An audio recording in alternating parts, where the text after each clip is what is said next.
Sky TV.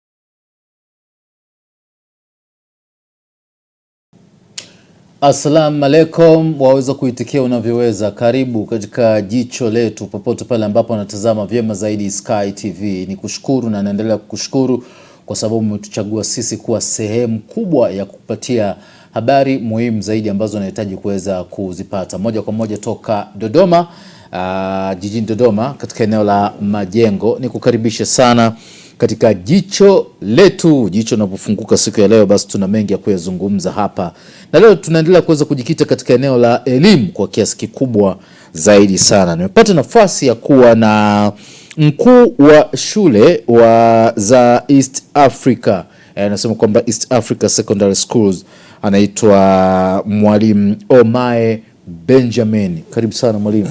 Nashukuru sana. Heshima yako. Asante sana. Naam, karibu sana. Habari ya East Africa? Nashukuru Mungu, hatujambo. Mnaendelea vyema? Ya. Sawa. Leo tuko pamoja kwenye jicho letu kupitia hapa Sky TV na mtazamaji anatutazama vyema zaidi. Mtazamaji, umejua kwamba huyu ni Mwalimu Omae Benjamin. Mimi ni Maliango Mgeta. Jicho letu ndio hili, tunagusia swala zima la elimu. Humu tuna mambo mengi sana ya kuweza kuzungumza kwa ajili ya kupatia kufahamu vitu tofauti. Tukisema elimu kwa vyovyote vile, mwalimu, tutakuwa tunagusia kuhusu mfumo. Ndio. Uwe ni wa sasa, uwe ni wa zamani. Ndio. Lakini tukianza na mfumo wa zamani ambao umetufikisha hapa tulipo, utatupatia nafasi nzuri zaidi. Karibu. Kwa ujumla elimu imetengenezwa katika mfumo ambao, hasa tunaongelea elimu rasmi, imetengenezwa katika mfumo ambao inatengeneza maono na matarajio ya jamii katika miaka kadhaa mbele. Ndivyo ilivyotengenezwa mfumo wa elimu hii rasmi. Kwa kila jamii katika ulimwengu wa sasa huwa inatengeneza mfumo ambao utawapa wanachokihitaji katika kipindi fulani. Unaweza kufanya miaka 10, miaka 20, miaka 50, hata miaka 100. Kwa unakuta wanapangilia kwamba katika mfumo huu tunahitaji vitu hivi na hivi na hivi. Unakumbuka kipindi cha nyuma wakati iligundulia kwamba Tanzania kulikuwa na madini mengi sana chini. Mafuta yalikuwepo mengi sana.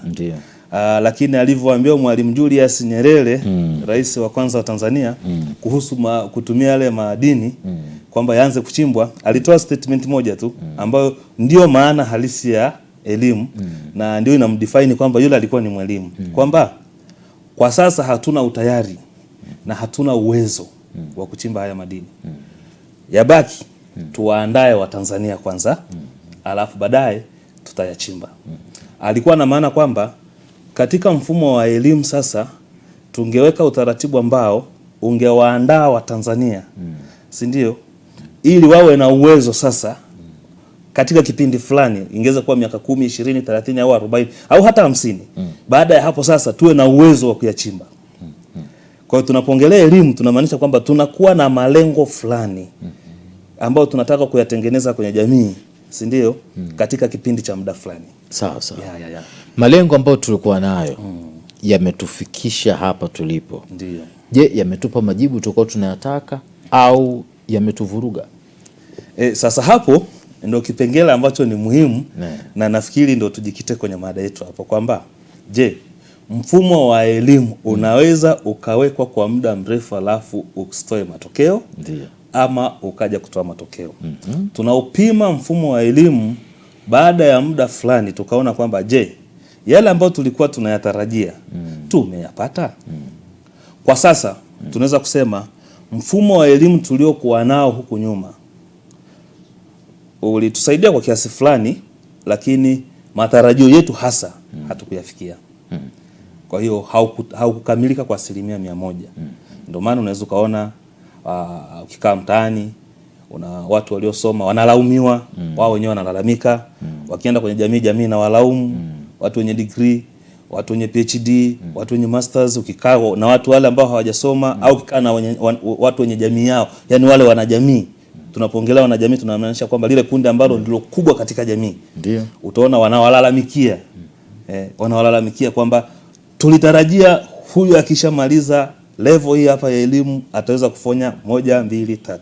Lakini unakuta kwamba wale watu kwa asilimia kubwa hawawezi kufanya vile vitu ambavyo jamii ilikuwa inatarajia. Ukishaona mfumo wa elimu umekufikisha hapo, tunasema huo mfumo wa elimu haukufanikiwa. Mfumo haukufanikiwa. Tunachukua neno hilo.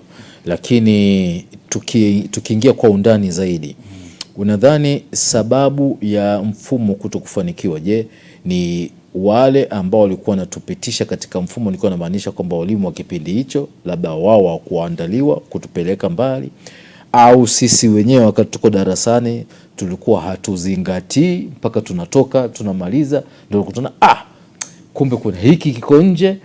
Nataka kujua kwamba nini ambacho kimefanyika mpaka kuona kwamba tuna elimu kubwa, tuna vyeti vimejaa kwenye diaba, lakini hatuna uwezo wa kwenda nacho chochote. Tukianzia kwanza kwamba mfumo wenyewe ulikuwaje, ndio utakuja kuona kwamba je, huu mfumo kweli ungeweza kutusaidia? Mfumo wetu wa mwanzo ambao sasa serikali imepambana sana, hasa kupitia kwa uongozi wa sasa kufanyia marekebisho. Mfumo tuliokuwa nao mwanzo ulikuwa unagawanyika katika maeneo makubwa manne. Si ndio? Ndio. Tulikuwa na elimu iliyokuwa inaitwa elimu ya msingi, primary education, ambayo ilikuwa inachukua mtu miaka 7. Kinachofundishwa ndani ya miaka 7, si ndio?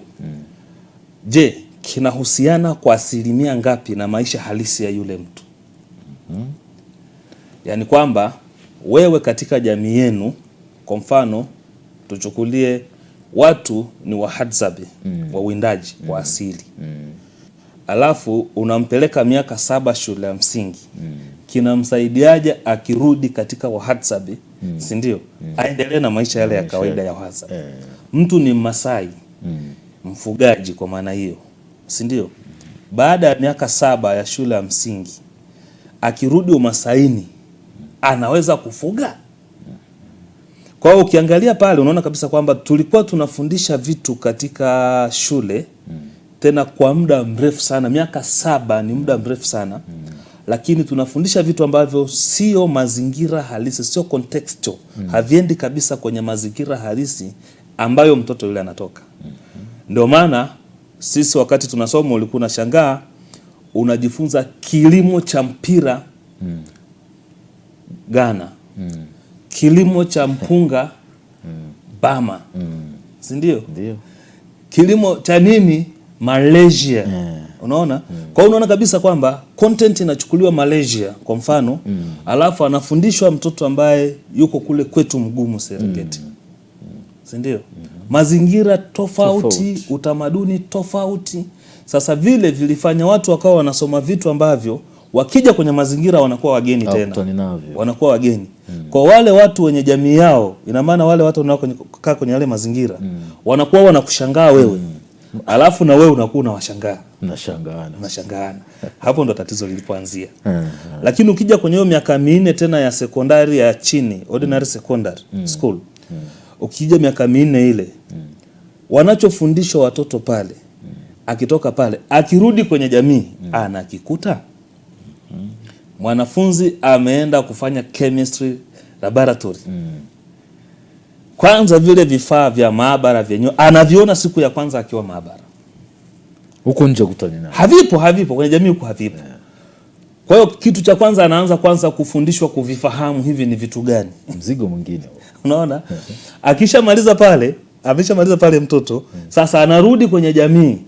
Hakuna Bunsen burner, hakuna bika, hakuna test tube, si ndio? Hakuna methane. Sasa mtoto ana elimu kubwa kweli, lakini hawezi kuitumia kabisa kwenye mazingira yale anayokaa kwa sababu hakuna hiyo. Vile vitu havipo kwenye mazingira yake. Tukasema ni elimu ambayo inamtoa mtoto katika mazingira ya nyumbani kwao. Unaona? Sasa hicho ndio kilichokuja kutuletea tatizo. Hata ukienda A level utakuta changamoto ni hiyo hiyo. Ukienda chuo kikuu sasa ndio tatizo kubwa zaidi, kwa sababu pale chuo kikuu tutarajia mtu aje na ujuzi. Si ndio? Mtu anaenda anasomea business administration kwa mfano. Biashara, uongozi wa biashara. Si ndio? Lakini lectures zinachukuliwa Longhorn University London. USA. Ndio lectures zinachukuliwa pale, analetewa nani? Mtoto Tanzania. Mtoto. Yuko St. John hapo. Anakuwa anapewa lectures za namna hiyo. Sasa mtoto anapomaliza pale, ana content na anajiamini na content yake kabisa. Lakini anapokuja kwenye mazingira yetu hakuna hiyo kitu. Si ndio? Wale wanaongelea biashara nyingine, biashara za makampuni, si ndio? Wanaongelea biashara zenye mitaji mikubwa, biashara zenye security kubwa. Ndio anajifunza chuo. Anapokuja hapa unamwambia afanye kuuza kwa mfano nguo, duka la nguo.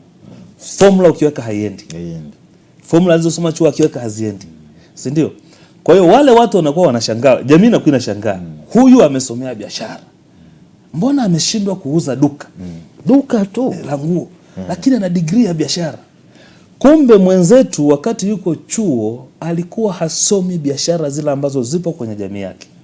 Alikuwa anafundishwa biashara za Marekani, alikuwa anafundishwa biashara za Uingereza, tena Uingereza London mjini kabisa pale. Anafundishwa biashara za Marekani New York kabisa, New York City katikati pale. Alafu sasa ndio unamleta Majengo hapa. Umemvuruga. Anakuwa anawashangaa wafanya biashara na wafanya biashara wanamshangaa kwamba huyu ni msomi, na yeye anashangaa hawa wanafanya nini. Hapo sasa mfumo ukishafika kwamba umefika kwenye hatua hiyo, ndipo pale tunasema sasa mfumo wa elimu umefanyaje? Umeshindwa, haukufanikiwa kuleta matarajio katika jamii. Na hicho ndio kimetufikisha hapo. Na ndio tumebaki katika hilo tatizo. Unadhani kwamba jitihada ambazo zimefanywa na baada ya mamlaka, baada ya wadau kushtuka kuona kwa sababu naamini kwamba hata walioshtuka ni wale ambao walisoma vile vitu ambavyo hawajakutana navyo. Ndio. Lakini wakakaa pamoja wakasema hapana, sasa tunafanyaje tuondokane na hii hali. Baada ya kufanya mapinduzi haya, unadhani yamesaidia kwa kiasi gani? Haya yaliyofanyika sasa hivi kwa maana huu mtaala mpya utapunguza tatizo, lakini hautaliondoa. Hautaliondoa kwa sababu ya kwamba tumeanzia mbele sana. Hii huwa inatakiwa ifanyike kwa maandalizi ya muda mrefu. Kwa mfano, sasa hivi tunataka watoto akimaliza level fulani ya elimu, kwa mfano akimaliza elimu ya msingi ambao sasa hivi inaishia form 4. Si ndio?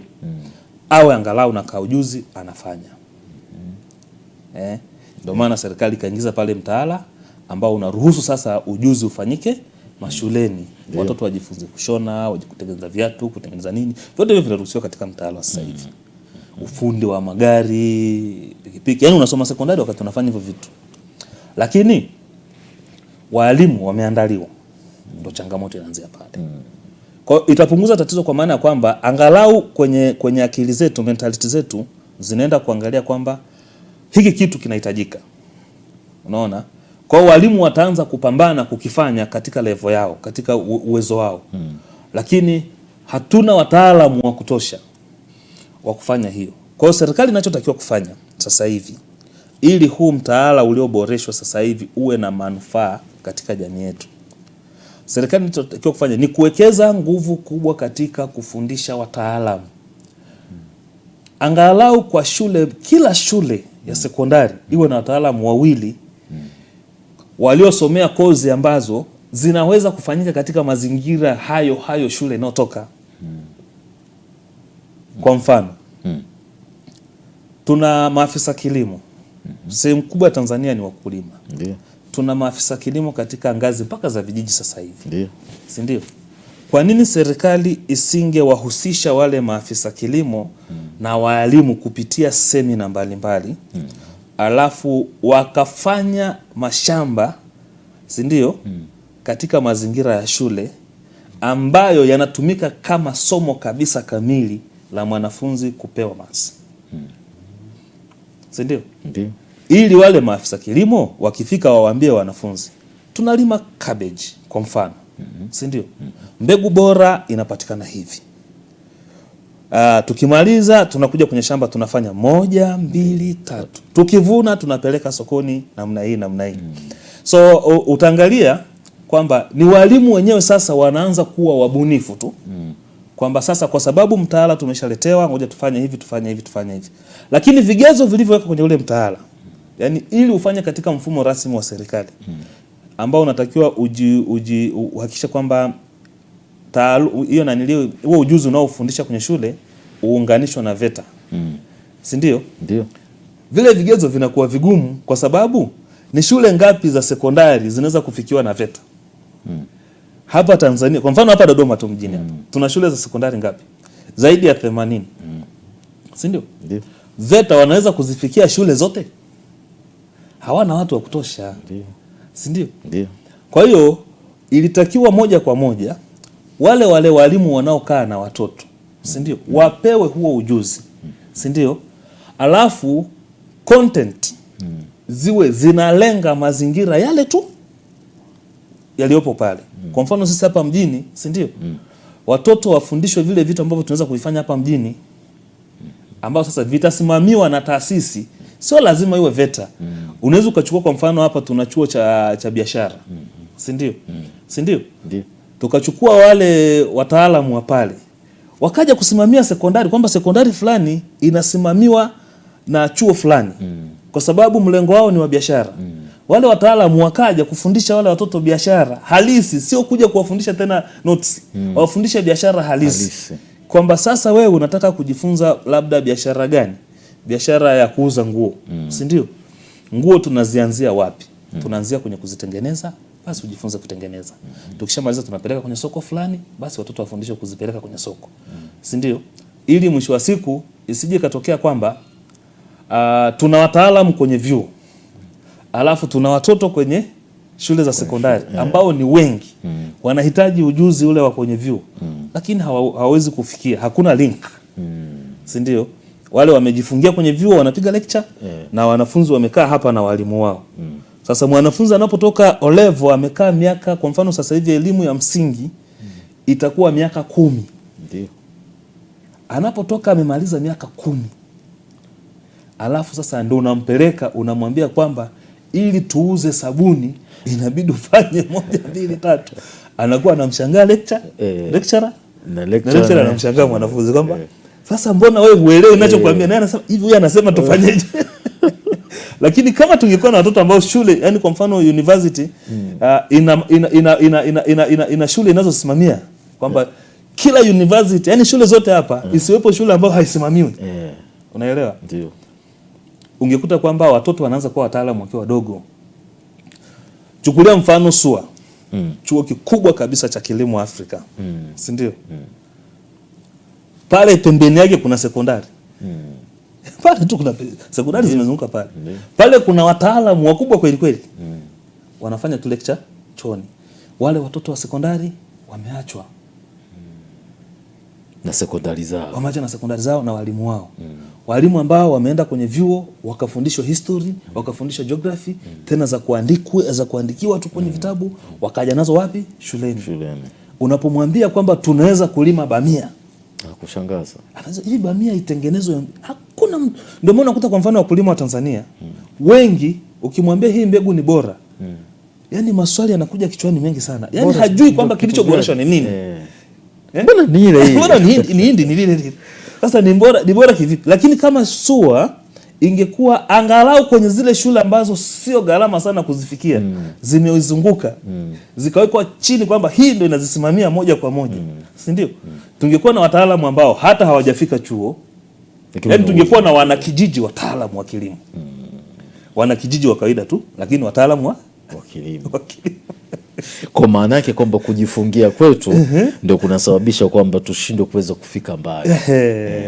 Na mfano ambao umetoa kwamba zile taasisi kubwa zingepata nafasi ya kusimamia hizi taasisi ndogo, hizo zinazilea kama kuzilea hivi, ingekuwa ni urahisi sana kutengeneza wataalamu wakubwa. Ingekuwa ni rahisi kwamba angalau mtu anapomaliza form 4 anakuwa ni mjuzi wa kitu fulani, kwa sababu alishakutana na maprofesa, alishakutana na watu wa utafiti, walishamuelezea vitu vile vinafanyika hivi. Kwa hata akija kupata F kwenye makaratasi, lakini ujuzi kichwani upo.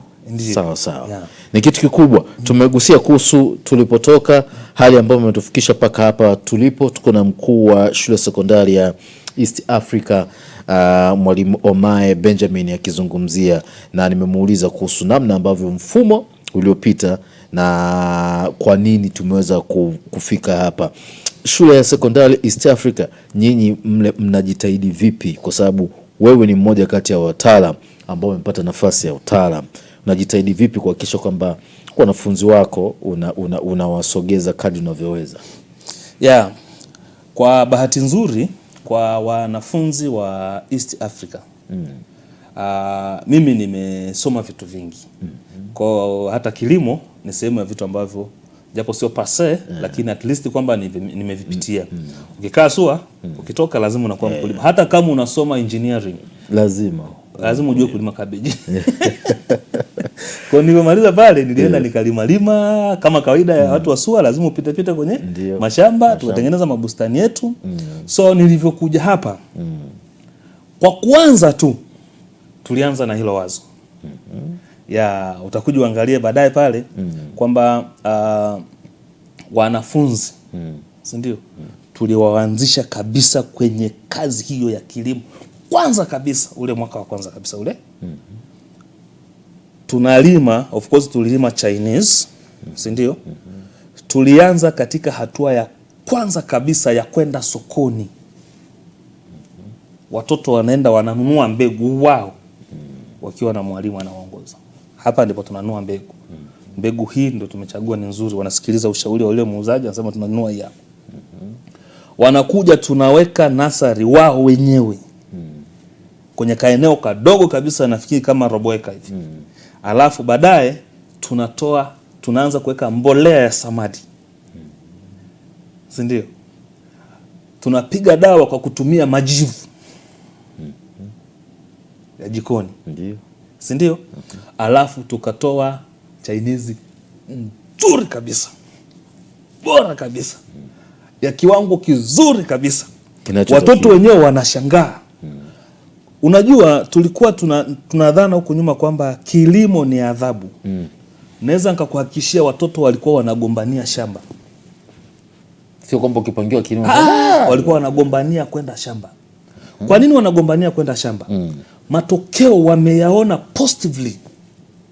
Yaani wameona kabisa kwamba hizi mboga ni sisi tumezilima, tukazipeleka jikoni, zikakatokatwa, wakala wakasikia na ile ladha. Yaani kila kitu ni mahusika. Kwa hiyo ukija pale utaona tumebandika majina. Tulibandika majina kuondoa ugomvi. Walikuwa wanagombania vile vituta. Kila mtu anataka afanye hapa, afanye hapa. So tukaandika majina, hiki kitakuwa cha fulani na fulani, kina fulani na fulani. Ndio wanaovisimamia vile vituta mwanzo mpaka mwisho. Ni kitu ambacho kiliwafanya hata wazazi wakawa wanashangaa. Kuna mzazi mmoja alikuja akashangaa, kumbe pale kwangu ninaweza kufanya bustani kubwa namna hii. Nikamwambia tuna mtaalamu tayari hapa. Na ameshatuletea mrejesho kwamba yule mtoto alivyoenda likizo ametengeneza bustani yake nzuri, si ndio? Akaweka mboga zake pale, si ndio? Na wanaelekea kuvuna mwezi wa kwanza huu. Yaani mzazi mwenyewe anajiuliza, nimekaa miaka yote kwenye eneo kubwa hivi, kwa nini hiki kitu kilikuwa hakiwezekani? Kilikuwa hakiwezekani kwa sababu nani alimuongoza huyo mzazi wakati yuko sekondari? Na unajua kisaikolojia sawa? Binadamu, si ndio? Huwa anajaribu vitu vingi akiwa kwenye umri wa adolescence. Umri wa balehe. Ndio binadamu anajaribu vitu vingi. Yaani ndio akili inaruhusu kufanya chochote. Ukishatoka kwenye ule umri, akili inaanza kuwekea mipaka. Kwamba hiki siwezi fanya, hiki siwezi fanya, hiki siwezi fanya, siwezi fanya. Ukiwa kabla ya ule umri, unakuta unategemea jamii inafanya nini. Unaangalia hawa wanafanya hivi, unafanya hivyo.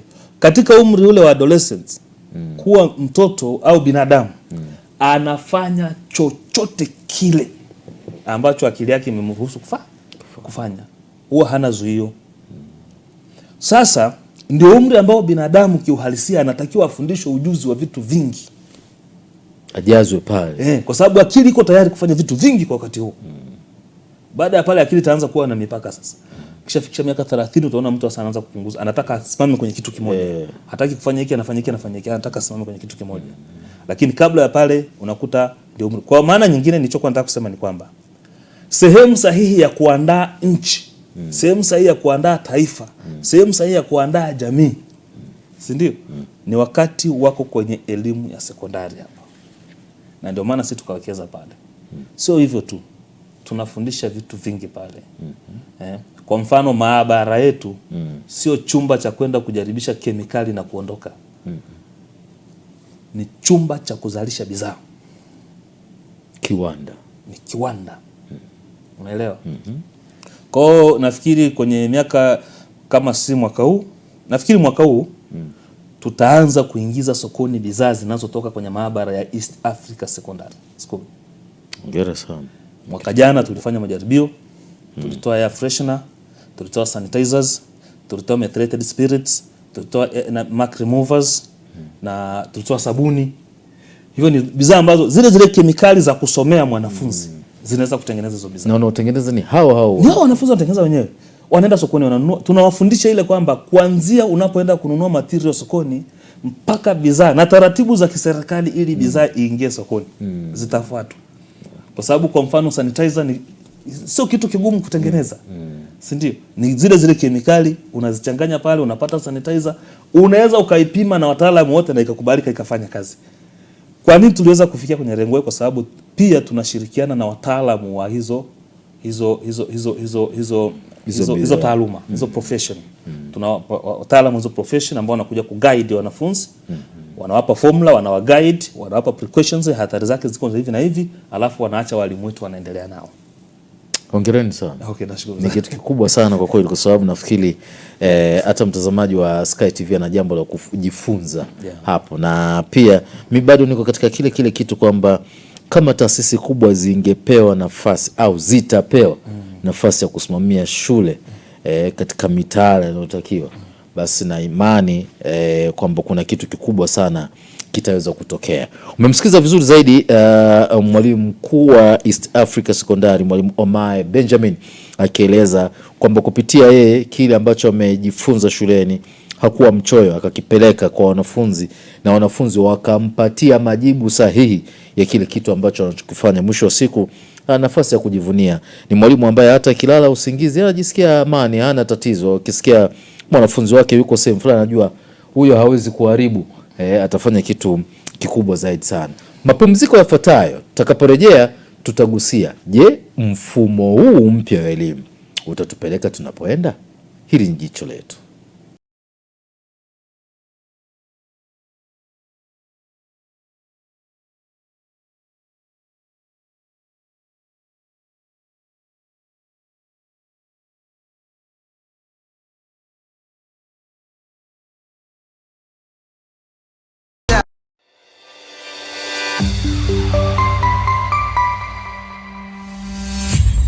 Sky TV.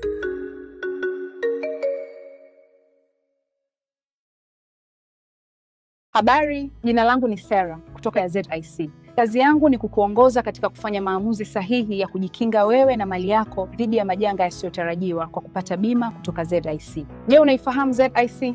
ZIC ni shirika la bima lililoanzishwa mwaka 1969 kutoa huduma za bima kwa wananchi, taasisi za umma na binafsi kwa lengo la kulinda uchumi wa watu binafsi na nchi yetu kwa ujumla. Lengo letu ni kuwa kampuni ya bima inayoaminika na wateja na kutambulika kote Afrika Mashariki. Dhamira yetu ni kulinda na kuwawezesha wateja wetu kwa kuwapa huduma bora na za kuaminika. Baada ya utangulizi wangu, je, ungependa kujua kuhusu huduma zetu? ZIC tunatoa huduma za bima za mali na ajali, na kati ya hizi ni bima ya magari, bima ya wizi, bima ya moto, bima ya mizigo. Je, unazijua branchi zetu? Kuhakikisha tunawafikia wateja wetu nchi nzima, tunatoa huduma zetu kupitia ofisi zetu kuu zilizopo mtaa wa Mpirani pamoja na matawi yetu yafuatayo: Amani, Mapubi, Chake Chake, Dar es Salaam, Dodoma, Mwanza, Kahama, Arusha, Tanga, Mbeya na Mtwara. Unajua ni njia gani tunazotumia kuwapa wateja wetu huduma? Tunatoa huduma kupitia ofisi zetu, kupitia mawakala na madalali wa bima waliosajiliwa na Mamlaka ya Bima Tanzania, kupitia mawakala wa Bank Assurance na pia kupitia mitandao ya simu kupitia Voda Bima na Mix by Yas. Karibu ufurahie huduma zetu kwa masaa 24. Tunakujali.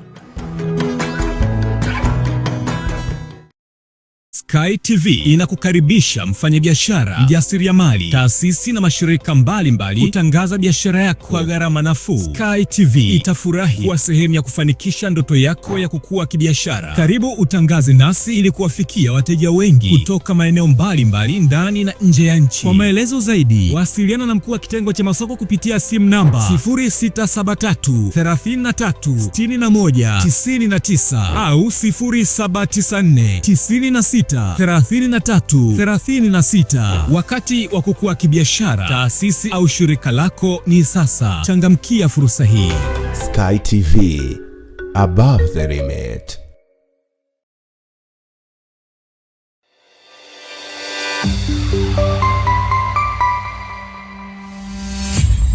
Sky TV.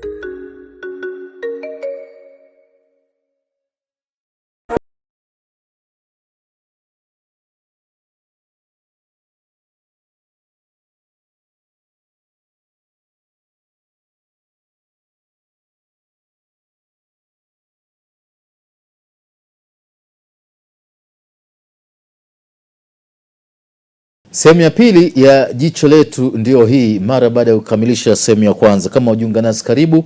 Niko na mkuu wa shule ya East Africa Secondary School, Mwalimu Omae Benjamin, tukizungumzia zaidi kuhusu mfumo wa elimu na namna ambavyo tulipotoka, tumeingia na kwa nini tuko hapa. Tumejadili pia kuhusu namna ambavyo vilio vinavyoendelea katika jamii yetu, kwamba ni msomi lakini jamii inakushangaa, na msomi naye inaishangaa jamii.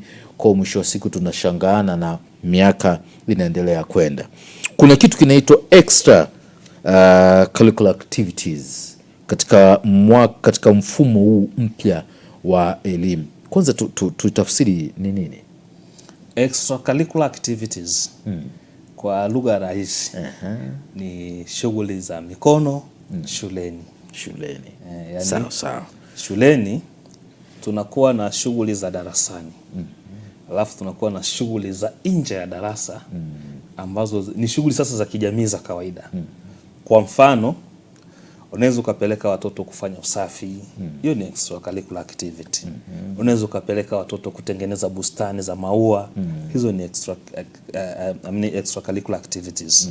Lakini kwenye sasa maana rasmi, kulingana na mfumo wa sasa, tunachokifanya sisi sasa hivi ni kulazimisha sasa zile extracurricular activities zisiwe kazi za kuburudika, zisiwe kazi za kupoteza muda, ziwe ni kazi ambazo baadaye mtoto anaweza kuzitumia, si ndio? Kujiingizia kipato.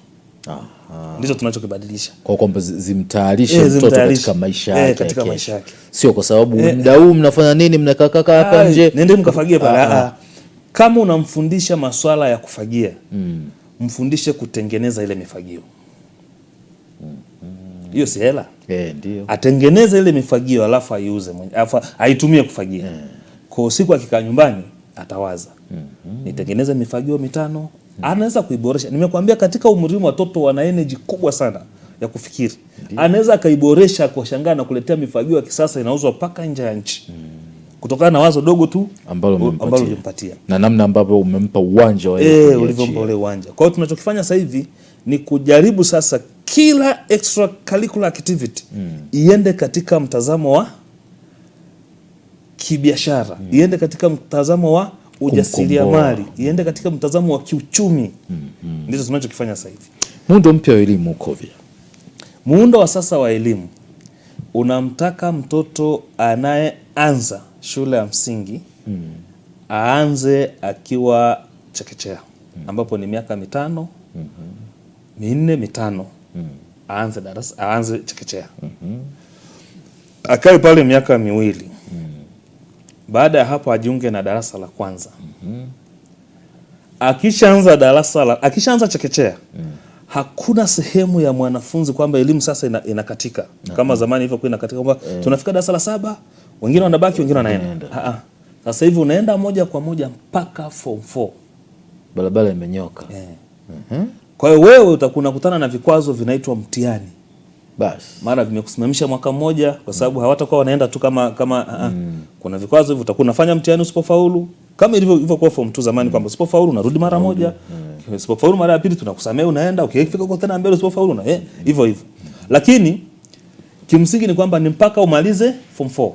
Kwa hiyo miaka inayokuja huku mbele tutakuwa na jamii ambayo watu wote wamemaliza form 4. Hakuna ambaye amekushindwa, ambaye hakufika form 4. Ndio mtazamo wa kiserikali wa sasa. Sasa baada ya hapo huku juu kuko kawaida, ina maana tunaenda form 6 kama kawaida na tunaenda chuo kikuu kama kawaida. Lakini sasa vitu vilivyoongezwa hapa katikati, wakati huo mtoto anakaa miaka 10, wakati anakaa ile miaka 2 ya A level, kuna vitu vimeongezwa. Tumevigusia mwanzo. Ambavyo tumesema ni masomo ambayo yanamfanya mwanafunzi akimaliza shule awe na uwezo wa kufanya kitu cha kumuingizia kipato. Hayo masomo yameingizwa kwenye shule. Yapo rasmi kabisa. Si ndio? Ndio. Tuna somo linaitwa business studies. Ambalo limekuja somo jipya. Ambalo sasa linafundisha wanafunzi ujasiriamali. Namna gani unaweza kutoka katika mawazo ya kuwa mteja wa kila kitu. Unajua tunazalisha huku nyuma, tulikuwa tunazalisha binadamu ambao ni wateja. Customers. Sio uzalishaji. Watu wanunuzi. Ndio maana unaweza kukuta kwa mfano huko Tanzania tuna ardhi kubwa nzuri, lakini unanunua apple imetoka Afrika Kusini. Unanunua nyanya imetoka Kenya. Yaani watu tumekuwa wateja. Sio uzalishaji. Sio uzalishaji. Sasa mfumo wa sasa unachokitaka ni kubadilisha hayo mawazo ya watu kuwa wanunuzi, badala yake wawe wauzaji. Umeelewa? Sasa serikali kupitia sera zao na wizara zinazohusika watatengeneza milango ambayo sasa bidhaa zikisha kuwa nyingi ndani zitoke. Unaona? Sasa hicho ndicho kilichoongezeka mle kwenye huu mfumo wa sasa. Lakini kwa maana ya muda wa kukaa shuleni sasa hivi muda umeongezwa. Watoto wa Tanzania kwa miaka inayokuja mbele watakuwa wanamaliza elimu ya kusoma wakiwa form 4. Form 4 ni elimu kubwa sana. Kwa hiyo ni lazima taasisi sasa za shule, ni lazima wizara husika ifikirie sasa ni namna gani hili wazo zuri kabisa ambalo serikali imekuja nalo, si ndio? Linaweza kupenya kwenye shule za sekondari. Ndio ile tuligusia pale. Basi vyuo vipewe amri ya kulea sekondari. Kwamba basi wewe St. John ni chuo cha afya. Tunakupa ya sekondari zako 4 hizi hapa Dodoma. Tunaomba walee. Unawaleaje? Ni kuwafundisha misingi ya afya. Na je, tunaweza kufanya biashara kwenye afya? Hiyo ndio kazi yao. Kazi yao. Waende sasa wakaiweka mawazo kwa watoto. Ili wale watoto wasio faulu kwenda form 5. Si ndio? Wakirudi kwenye jamii. Na hao kwa bahati mbaya ndio wazalishaji wakubwa kwenye jamii yetu. Watu ambao hawaendelei na elimu. Yaani jinsi elimu inavyoacha watu, wale wanaobaki ndio wanakuja kuwa watu wengi huku ambao sasa ndio wanaoendesha maisha ya kawaida kabisa kwenye jamii. Yaani ndio tafsiri halisi ya jamii yetu ikoje. Ukitaka kujua jamii yenu ikoje, angalia wale watu ambao hawakuendelea na elimu. Wale ndio wanarudi kwenye jamii. Hao ndio wanarudi kwa mabarozi, wao wa nyumba 10, wenye vitu vitongoji. Yaani hao ndio wanakuja kuwa wale watu wa kawaida tu kwenye jamii. Kwa wakifika form 4 ni mabadiliko makubwa sana kwenye jamii. Ndio tunayatarajia. Sasa je, wana kitu wanachokipeleka pale kwenye mazingira waliopo ambacho kitaweza kuwapatia uchumi? Ndio swali ambalo sasa tunakuja kwamba sasa serikali iangalie namna ya kufanya kwa ushauri wangu, vyuo vina wataalamu, si ndio? Pesa ziwekezwe kwenye vyuo vilee shule. Baada ya miaka 10 mbele, hizo shule zinaweza kujiendesha zenyewe, si ndio? Shule inayolelewa kwa mfano na CBE, pale wasiende kupiga lecture, wawaambie watoto tunaweza kufanya biashara namna gani, na watoto wafanye biashara kiuhalisia. Je, mtoto akitoka form 4 anaweza kuwa na kampuni? Si rahisi, si ndio? Tunatarajia mtoto huyo atakuja, ataanza kufanya biashara labda ya pikipiki, bodaboda, si ndio? Je, ni lazima kwamba wote tukiwa kwenye bodaboda tu tunaiendesha? Hapana. Kuna mtu ambaye atakatakiwa kutengeneza. Kuna mtu atakuja na ubunifu wake. Pale ndipo utakapotokea sasa tutapata watu ambao si kwamba tunanunua tena bodaboda kutoka nje. Wanazitengeneza humu ndani, kwa sababu si watakuwa ndo kazi yao wanaifanya. Kwa wataanza kutuchongea yale maframe wenyewe ya bodaboda, si ndio? Wataanza kubuni injini, wanazichomeka pale. Tunaanza kuwa sasa na pikipiki zetu za Kitanzania. Wanakuja na designing yao. Designing yao. Tunaanza kuwa na pikipiki zetu za Kitanzania. Kwa sababu wanaofanya hiyo kazi ni watu ambao wameandaliwa. Sio sasa hivi mtu tu anaamka na basi tu maisha yamekaba, anafungua duka la spare za pikipiki. Anaanza sasa kwenda yani anaenda. Hakuna ule mwongozo wa nchi. Kwamba basi hii ni biashara ya pikipiki, si ndio? Hawa wanaoifanya, si ndio? Wana level gani ya ujuzi huo? Lakini tukiwaandaa watoto katika level hiyo, vyuo vikawasimamia vizuri, si ndio? Vyuo vina wataalamu, serikali ikawekeza hela pale, baada ya miaka 10 mbele kutakuwa na mabadiliko makubwa sana kwenye jamii. Sio hapo tu, hata kwenye kilimo. Tuna vyuo vya kilimo visimamie watu. Hata kwenye mifugo tuna vyuo vya mifugo visimamie watu. Hata kwenye uvuvi tuna vyuo visimamie watu. Sio unakutana na mtaalamu wa uvuvi anajiita afisa uvuvi, si ndio? Lakini tuna shida ya samaki. Hawezi. Na hata kukutana hawezi kuzalisha samaki. Yani samaki hawezi kuzalisha samaki, yani hata kwenye kabwawa tu kadogo utakapata samaki 10 ambao anaweza kulisha watu 3 4 pale. Yani mtu amesomea kabisa, ni taaluma yake, lakini anasubiri kununua. Tunatengeneza kina nani? Wanunuzi wa bidhaa, sio wazalishaji wa bidhaa. Sasa serikali ili iweze kumove kutoka hapa, iangalie namna ya kuhusisha sasa wale wataalamu na hawa watoto wadogo. Wasisubiri mtu mpaka yuko chuo kikuu. Ndio sasa tuanze kumfundisha. Tunaanza naye akiwa form 1. Yaani hapo sasa unamaanisha kwamba kusubiri ndio ile inafika wakati kwamba akili sana anamwambia hiki ukiwezi. Hiki unaweza hiki. Alafu ndo anamwambia kile ndio unapaswa kufanya. Kuna changamoto hii inatokea. Kwa mfano, mtoto yuko chuo kikuu. Ameenda amefika pale pap. Amechukua labda let's say amechukua sheria. Si ndio? Amefika chuo kikuu anasomea nini? Sheria. Wazo lake ni aje kusimamia nini? Kesi. Si ndio? Lakini kila akikaa hivi kwenye argument hawezi. Yani anaanza kuona kabisa kwamba sheria imeanza kumkataa. Akiwa chuo, kabla hata hajaingia field. Anaona sheria inamkataa. Sasa huyo mtoto kwa nini alichukua sheria? Ni kwa sababu huku nyuma kuna kitu alikuwa anakiweza, hatukumwandaa nacho. Kama tungempa hiyo option, si ndio? Biashara, kilimo, ufugaji, nini, ufundi wa kutengeneza. Kuna biashara kubwa sana sasa hivi inafanyika hapa ya ufundi simu. Ni biashara ambayo itakuwepo miaka 10 mbele. Ndio. Si ndio?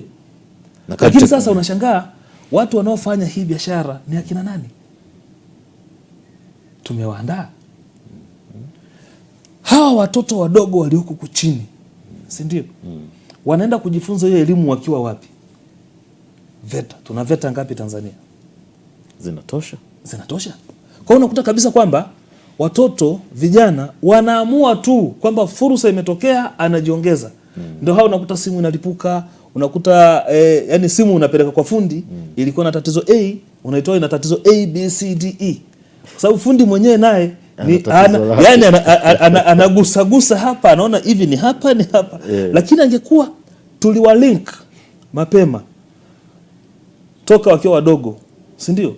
Anapoamua kufanya hii kazi, unakuta alishaifanyia mazoezi wakati yuko sekondari. Kwa maana yake anajua kabisa kwamba hii simu nikienda na hivi itapona. Kompyuta. Tuna kompyuta nyingi sana zinatunzwa. Hata hizi simu watu wengi wanazitelekeza kabla hazijaisha.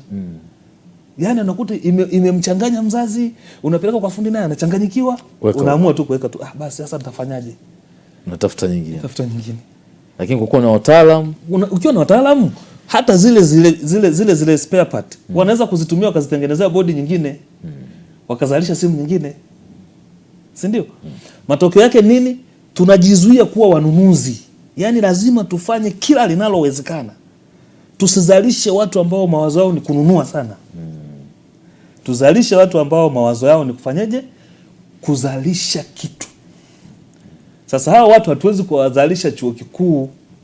Naanzia huko chini. Hawa watu wanatakiwa wazalishe kutoka chini. Kwa nini haiwezekani chuo kikuu? Chuo kikuu ni sehemu ya research, utafiti. Sio sehemu ya kwenda. Sio sehemu ya kazi za mikono.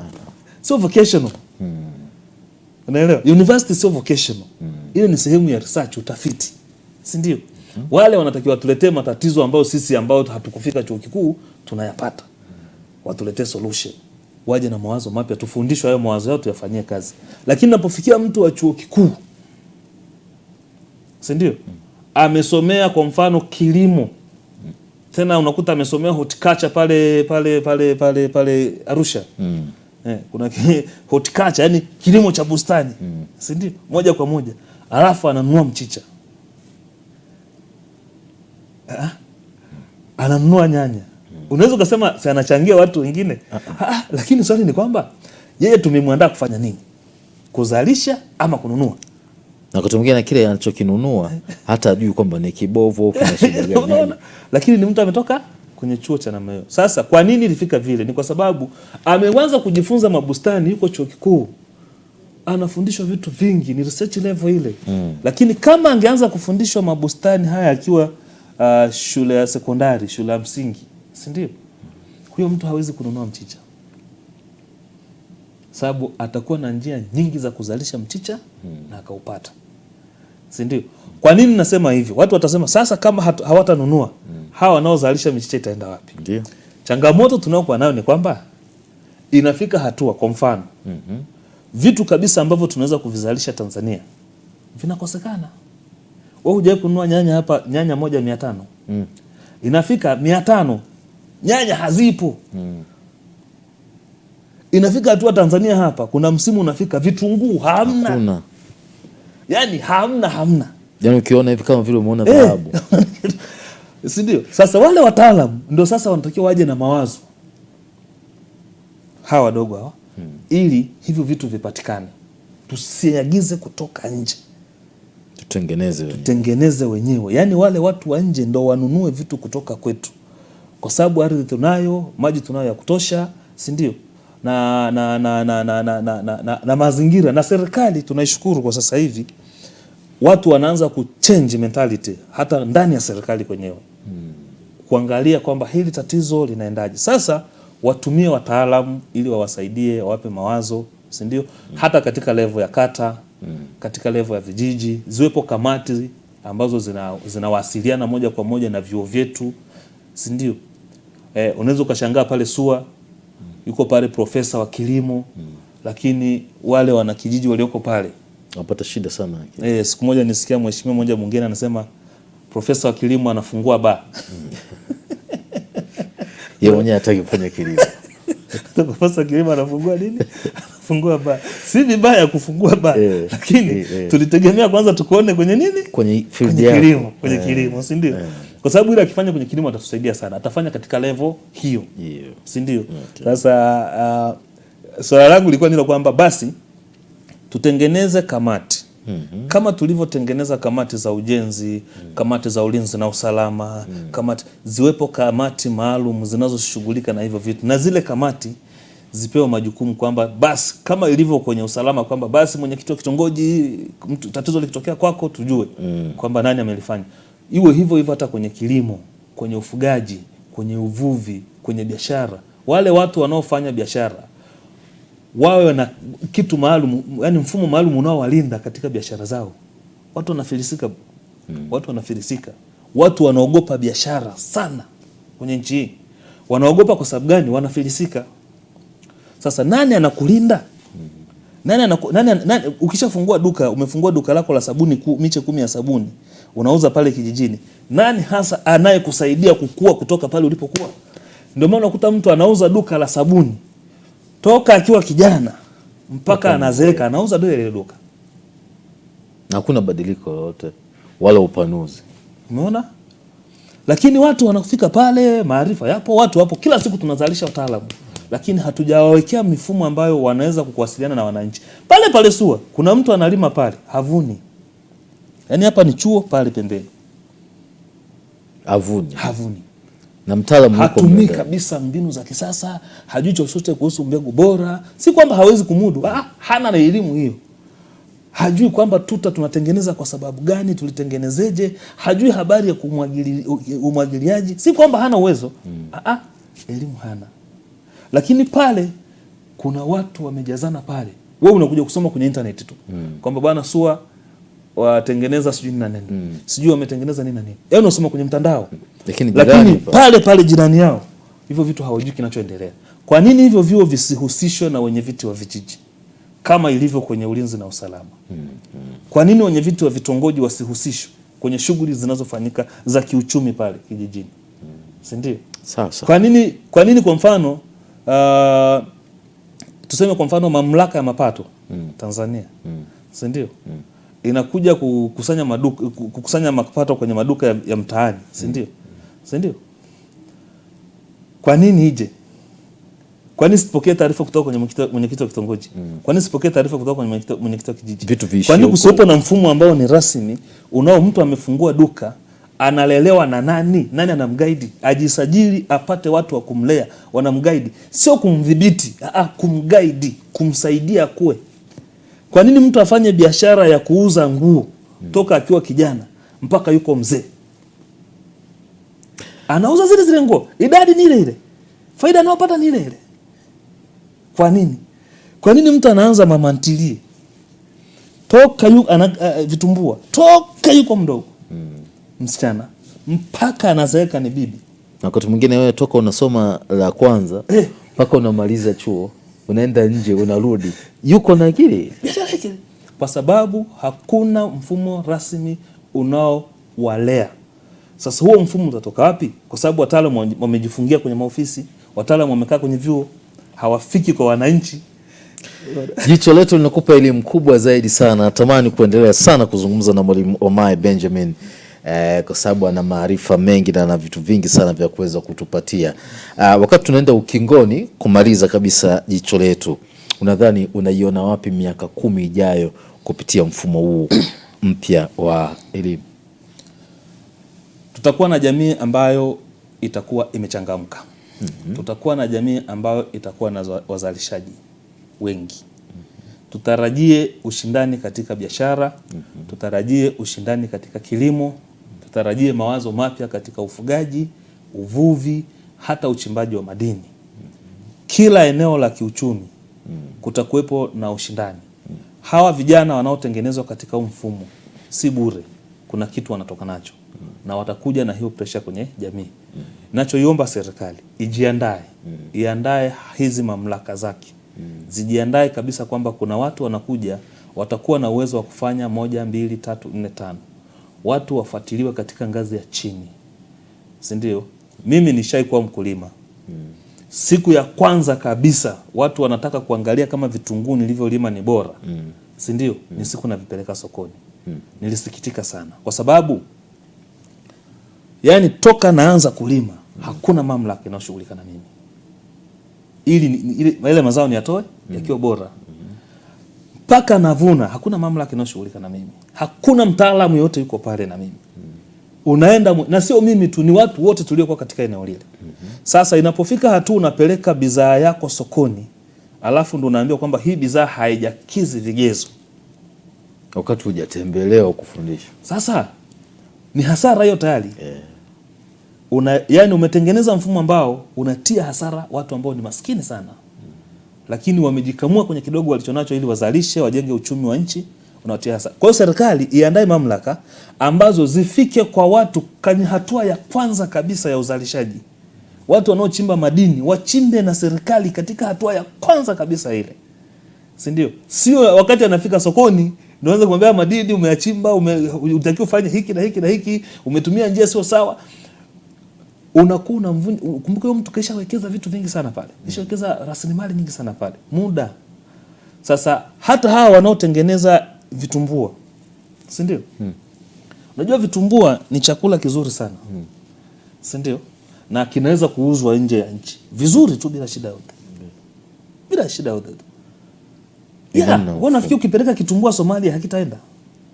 South Sudan sasa hivi vitumbua havitaenda. Vitaenda. Si ndio? Vitaenda kwa sababu badala ya kuwapelekea unga, si ndio? Unawapelekea bidhaa ambayo tayari inaliwa. Ni kununua na kuweka. Na ni rahisi sana kutengeneza bidhaa kama ile. Lakini nikuulize sasa, ni akina nani wanazalisha vitumbua Tanzania? Na wamesimamiwa na nani?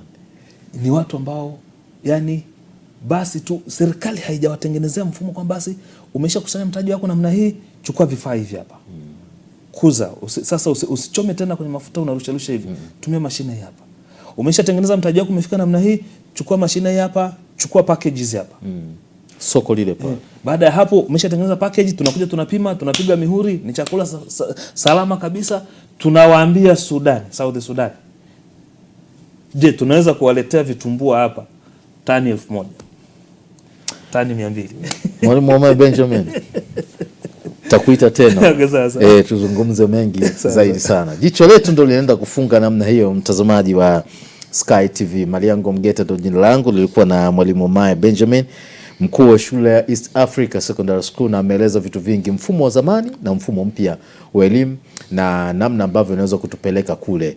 Moja kati ya pointi muhimu ambayo nimeondoka nayo ni kwamba muandae kijana wakati akili inaruhusu kuandaliwa, akili ambayo inaruhusu wakati huo kwamba sasa kuweza kubeba vitu vingi zaidi ili kuweza kujua hii huko anapoelekea aweze kuchagua njia ya kupita na isimsumbue. Hilo ni la kwanza. Lakini la pili kubwa zaidi ni kwamba kuhusu namna ambavyo mfumo ambao unaweza kutusaidia, ikiwa inamaanisha kwamba kuweka walezi mapema katika mazingira ya kulea hawa chini, ili mwisho wa siku kufanya vitu viwe rahisi sana.